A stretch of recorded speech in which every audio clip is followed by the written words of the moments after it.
UGC guidelines पर supreme court के stay पर अपनी जनता पार्टी के राष्ट्रीय अध्यक्ष स्वामी प्रसाद मौर्य का बयान सामने आया, जो काफी हैरान करने वाला है। इससे पहले मायावती ने भी इस मामले पर खुलकर अपनी बात रखी थी सोशल मीडिया साइट एक्स के जरिए, जो काफी भयंकर वायरल हो गया था।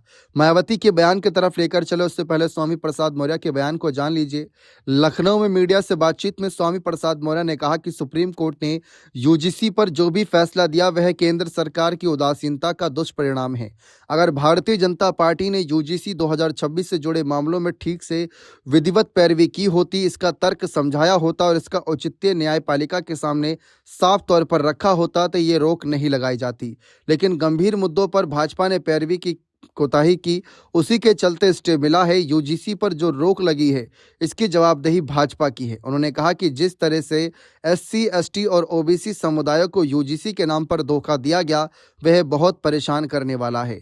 आज भी उनके अधिकारों पर अन्याय थोपा जा रहा है और एससी, एसटी और ओबीसी समुदायों के साथ ये भेदभाव हर रूप में जारी है और भविष्य में भी जारी रहने की संभावना है। यह स्थिति बेहद दर्दनाक और इसके लिए केंद्र सरकार पूरी तरीके से जिम्मेदार है। स्वामी प्रसाद मौर्य ने पोस्ट में कहा कि विश्वविद्यालय एवं उच्च शिक्षण संस्थानों में हो रहे भेदभाव पर रोक लगाने के लिए यूजीसी के नए नियमों के तहत एससी, एसटी और ओबीसी समुदाय के लोगों को आंख में धूल झोंकने में भाजपा सरकार एक बार फिर सफल हुई। भाजपा की नीति थी एक वे, जहां यूजीसी के माध्यम से एससी, एसटी, ओबीसी को खुश करने की ढोंग कर रही थी, तो वहीं दूसरी ओर ऊंची जातियों से इसका विरोध भी करवा रही थी, जिसकी आशंका थी वही हुआ। सुप्रीम कोर्ट ने यूजीसी के नए नियम पर रोक लगा दी। उन्होंने कहा कि इसे कहते हैं शतरंज की चाल, सांप भी मर गया, लाठी भी नहीं टूटी।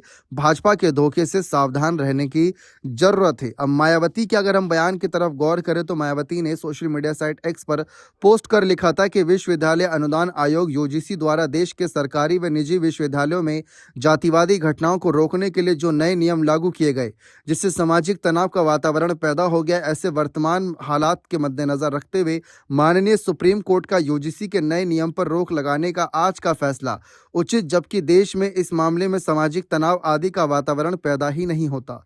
अगर यूजीसी नए नियम को लागू करने से पहले सभी पक्ष को विश्वास में ले लेती और जांच कमेटी आदि में भी अप्रकाश समाज को नेचुरल जस्टिस के अंतर्गत उचित प्रतिनिधित्व दे देती। बने रहें चैनल के साथ। बहुत बहुत शुक्रिया।